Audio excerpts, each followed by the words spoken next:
Kekasih-kekasih Kristus, apa kabar? Puji Tuhan, kiranya senantiasa kita semuanya tetap ada di dalam pemeliharaan kasih Tuhan. Mampukan kita untuk melewati setiap dinamika kehidupan yang tentu ada suka maupun duka, yang tentu ada sebuah kebahagiaan meskipun kadang harus dilewati dalam keprihatinan. Kini tibalah waktunya untuk kita bersaat teduh sejenak. Kita akan membaca sabda Tuhan dan merenungkan firman Tuhan supaya iman kita tetap terjaga dan terpelihara dengan sempurna.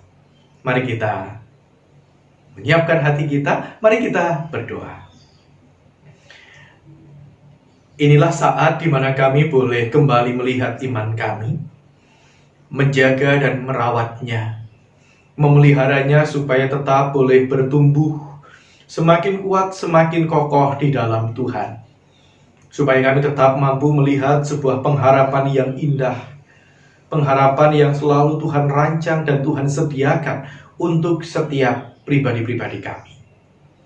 Kami mohon kuasa Roh Kudus-Mu menolong kami dan memampukan kami untuk kami boleh membaca dan menghayati sabda Tuhan dengan baik. Di dalam nama Tuhan kami Yesus Kristus kami berdoa. Amin. Jemaat sekalian yang dikasihi Tuhan, kita akan membaca firman Tuhan dari kitab Keluaran pasalnya yang ke-19, ayatnya yang ke-1 sampai dengan ayatnya yang ke-8. Saya akan bacakan demikian. Pada bulan ketiga setelah orang Israel keluar dari tanah Mesir, mereka tiba di padang gurun Sinai pada hari itu juga. Setelah mereka berangkat dari Rafidim, tibalah mereka di padang gurun Sinai, lalu mereka berkemah di padang gurun. Orang Israel berkemah di sana di depan gunung itu. Lalu naiklah Musa menghadap Allah, dan Tuhan berseru dari gunung itu kepadanya, "Beginilah kau katakan kepada keturunan Yakub, dan kau beritakan kepada orang Israel, kamu sendiri telah melihat apa yang kulakukan kepada orang Mesir, dan bagaimana aku telah mendukung kamu di atas sayap Raja Wali, dan membawa kamu kepadaku. Jadi sekarang, jika kamu sungguh-sungguh mendengarkan firman-Ku dan berpegang pada perjanjian-Ku, maka kamu akan menjadi harta kesayangan-Ku sendiri dari antara segala bangsa, sebab Akulah yang empunya seluruh bumi. Kamu akan menjadi bagiku kerajaan imam dan bangsa yang kudus. Inilah semuanya firman yang harus kau katakan kepada orang Israel." Lalu datanglah Musa dan memanggil para tua-tua bangsa itu dan membawa ke depan mereka segala firman yang diperintahkan Tuhan kepadanya. Seluruh bangsa itu menjawab bersama-sama, "Segala yang difirmankan Tuhan akan kami lakukan." Lalu Musa pun menyampaikan jawab bangsa itu kepada Tuhan. Demikian sabda Tuhan. Yang berbahagia setiap kita yang menerima dan memeliharanya di dalam kehidupan kita hari lepas hari. Bapak, Ibu, dan saudara sekalian yang terkasih di dalam Tuhan, sepakat. Itulah kata yang paling cocok untuk menggambarkan apa yang pesan apa yang terdapat di dalam ayatnya yang ke-8 ini. Saya akan membacanya sekali lagi. Seluruh bangsa itu menjawab bersama-sama, "Segala yang difirmankan Tuhan akan kami lakukan." Segala yang difirmankan Tuhan akan kami lakukan. Nah, Bapak, Ibu, dan saudara sekalian yang terkasih dalam Tuhan, ayatnya yang ke-8 ini mengatakan bahwa seluruh bangsa itu, Musa bersama dengan tua-tua, Musa bersama dengan pemimpin-pemimpin atau kepala-kepala suku, Musa bersama-sama dengan seluruh umat Tuhan. Mereka kompak, mereka bersama-sama menyuarakan dengan mantap, menyuarakan dengan lantang Apa yang mereka suarakan? Seluruh yang difirmankan Allah akan kami lakukan. Inilah sebuah kesepakatan yang dibuat. Inilah sebuah komitmen bersama-sama yang dihasilkan, yang kemudian menjadi sebuah komitmen bersama untuk dengan setia diwujud nyatakan di dalam kehidupan keluarga kita. Bapak Ibu dan saudara sekalian yang terkasih dalam Tuhan, bukankah tidak berlebihan kalau kemudian saya mengatakan bahwa kata sepakat itulah yang menjadi kata kunci dari apa yang kita tangkap atau dari apa yang kita dapatkan pada ayatnya yang ke-8 ini. Musa tidak bertindak sendirian. Atau kemudian yang kedua juga para tua-tua, mereka tidak bertindak sendirian. Mereka tidak membuat pernyataan sendiri, enggak. Tetapi Musa dengan seluruh elemen bangsa, mereka menyuarakan kata sepakat untuk melakukan apa yang menjadi semua ketetapan dan perintah Tuhan. Tentu ini adalah satu hal yang indah.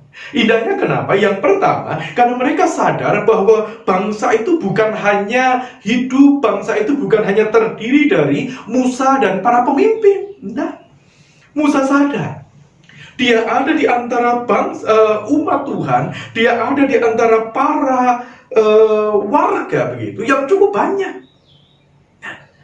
Orang banyak ini punya pemikiran masing-masing. Orang banyak ini punya keinginan dan harapan masing-masing. Bahkan orang banyak ini tentu terdiri dari berbagai macam sumber daya manusia yang berbeda. Oleh karena itu, mereka yang sangat beragam ini, mereka yang sangat berbeda-beda ini kemudian harus membuat kesepakatan.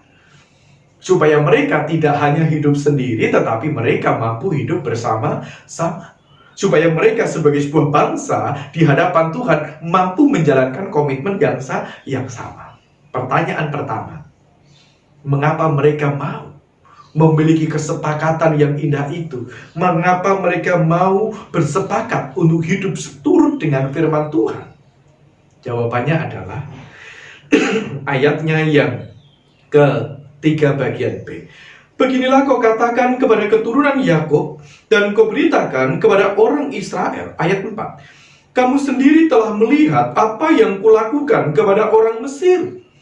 Poin yang pertama adalah Tuhan menunjukkan kepada Musa, Tuhan menunjukkan kepada seluruh bangsa itu apa yang telah Tuhan lakukan atas Mesir. Bangsa yang telah sekian lama menindas mereka, bangsa yang setelah sekian lama mencoba menghadirkan penderitaan kepada mereka. Tetapi kemudian Tuhan menunjukkan keadilannya. Tuhan menghukum Mesir. Tuhan menghancurkan Fir'aun dengan bala tentaranya. Menerima 1-10 tulah. Bahkan Fir'aun dengan pasukannya tenggelam di Laut Teberau. Ya, sebuah bahasa atau sebuah cermin bahwa Allah menunjukkan keadilannya atas bangsa Mesir pada waktu itu. Tetapi terus kemudian yang kedua, bukan hanya keadilan atas Mesir. Yang lebih penting lagi adalah Tuhan yang telah menopang bangsa itu keluar dari Mesir, kemudian melewati padang gurun. Mereka mampu melewati pergumulan di Masa dan Meriba. Mereka mampu melewati pergumulan di Mara dan Elim. Mereka mampu melewati berbagai macam tantangan dan kesulitan. Sebagaimana penopangan Tuhan itu dia nampakkan, dia gambarkan seperti ini. Dan bagaimana aku telah mendukung kamu di atas sayap Raja Wali dan membawa kamu kepadaku. Bangsa Israel mampu melewati situasi yang berat di Mesir karena penyertaan Tuhan. Bangsa Israel ini juga mampu melewati pergumulan di padang gurun, kesulitan untuk menghadapi medan yang berat, kesulitan untuk mendapatkan air, mendapatkan makanan yang cukup. Kenapa mereka bisa melewati itu? Karena Tuhan yang menopang, mengangkatnya seperti di atas kepak sayap Raja Wali. Mereka masih tetap bisa terbang, mereka tetap masih bisa melewati berbagai macam badai kehidupan dengan indah. Ya, bangsa Israel atau umat Tuhan pada waktu itu pengen hidup seturut dengan kehendak Tuhan. Kenapa? Karena dia yang berkehendak itu adalah Allah yang adil. Karena Allah yang berkehendak, yang berfirman itu adalah pribadi yang sudah terbukti karya dan kuasanya.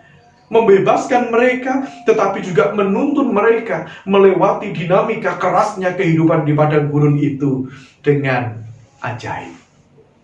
Bapak, Ibu, dan saudara sekalian yang terkasih di dalam Tuhan, alasan yang kedua. Kalau alasan yang pertama ini kita bisa hayati dengan sebuah analogi sederhana. Lihatlah ke belakang apa yang telah Tuhan karyakan. Di situ engkau akan menyaksikan kebaikan dan kemurahan Tuhan. Tetapi kemudian yang kedua, jangan hanya terhenti dengan masa lalu itu saja, tetapi sekarang lihatlah ke depan, tataplah ke depan apa yang Tuhan sediakan, masa depan yang penuh dengan harapan.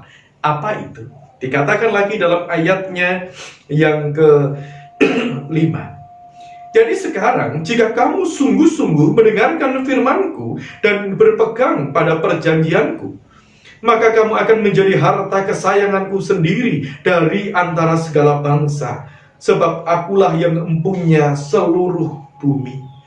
Ke depan, sebagai sebuah bangsa, umat Tuhan akan menjadi apa? Akan menjadi harta kesayangan, harta yang sangat bernilai, harta yang sangat berharga.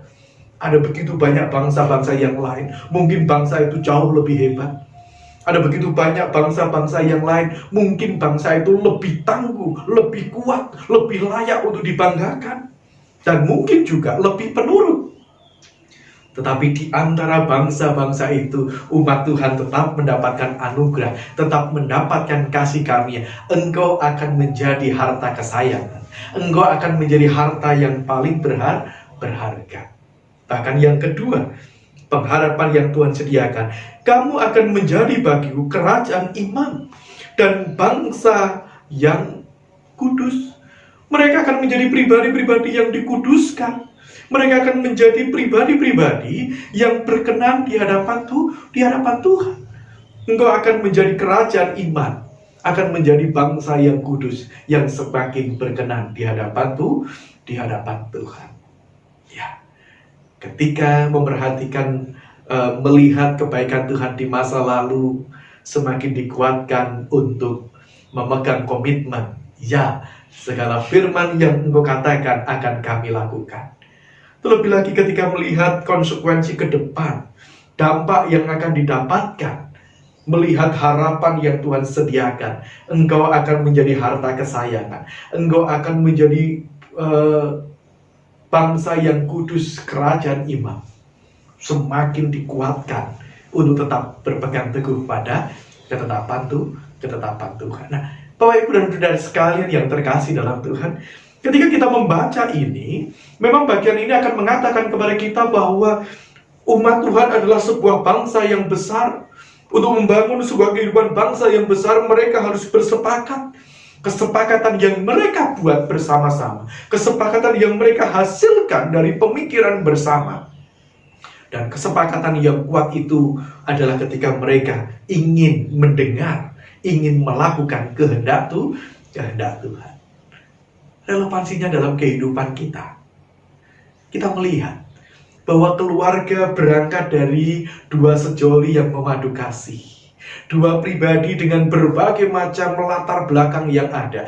Dia dibesarkan di tengah-tengah keluarganya yang sekian tahun sudah membentuknya. Sekian tahun sudah mengolahnya menjadi pribadi yang kuat, menjadi pribadi yang kokoh. Lalu dia harus berjumpa dengan pribadi yang lain. Dua karakter yang berbeda, dua pola pikir yang berbeda, dua komunitas yang berbeda yang sudah membentuknya. Tapi kok bisa satu? Ya, mereka bisa satu karena apa? Mereka mau sepakat. Terus kemudian kalau kita melihat lagi lebih jauh, keluarga itu mungkin bukan hanya terdiri dari seorang laki-laki dan seorang perempuan. Bahkan di belakangnya ada keluarga besar, ada orang tua yang menjadi tanggung jawab mereka. Bahkan di dalam perjalanan waktu ada juga keluarga yang menerima anugerah Tuhan. Hadirnya anak-anak, hadirnya momongan. Dalam perjalanannya, keluarga ini semakin lengkap, semakin sempurna dengan hadirnya pribadi-pribadi yang baru. Tetapi kemudian keluarga ini akan terus berhadapan dengan situasi yang berkembang, situasi yang tidak mudah. Nah, Apa keluarga harus terhenti? Tentu tidak. Keluarga tetap harus terbangun. Bahkan keluarga harus tetap mampu menghadapi tantangan-tantangan yang ada. Kuncinya satu. Maukah keluarga tetap tinggal dalam kesehatian? Maukah keluarga tetap mau sepakat untuk mendengar suara Tuhan, untuk melakukan segala kehendak Tuhan? Mungkin ada satu yang siap, tapi yang satu bagaimana? Mungkin ada pribadi yang mau mendengar, bahkan melakukan, tapi kemudian pihak yang lain bagaimana? Tentu, kesepakatan untuk mendengar, sama-sama mendengar, kesepakatan untuk sama-sama melakukan, akan mempermudah di dalam menjalani kehidupan. Lihatlah ke belakang, apa yang telah Tuhan lakukan.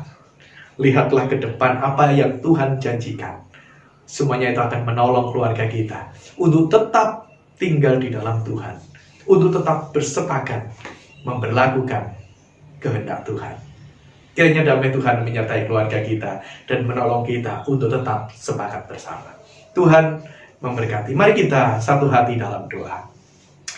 Bapa di dalam surga, ajar kami bersama dengan keluarga kami untuk tetap melangkah di dalam rasa takut akan Tuhan. Ajari kami sebagai keluarga untuk melihat apa yang telah Tuhan lakukan, keadilan dan kebaikan Tuhan atas kami, supaya kami mampu untuk tetap memiliki keyakinan bahwa mendengar dan melakukan kehendak Tuhan adalah panggilan hidup yang paling tepat untuk kami wujud nyatakan. Ketika kami juga mampu melihat masa depan kami, harapan-harapan kami ke depan yang telah Tuhan anugerahkan, menjadi harta kesayangan Tuhan, menjadi kerajaan imam dan bangsa yang kudus, adalah pengharapan yang indah yang Tuhan anugerahkan bagi kami. Mengingat segala masa depan yang ada itu, membuat kami semakin dikuatkan untuk sepakat melakukan, bahkan mendengar dan melakukan apa yang menjadi kehendak Tuhan. Berkati keluarga kami ya Tuhan, berkati dengan sabda. Di dalam nama Tuhan kami Yesus Kristus kami berdoa. Amin. Selamat beraktivitas, Tuhan memberkati.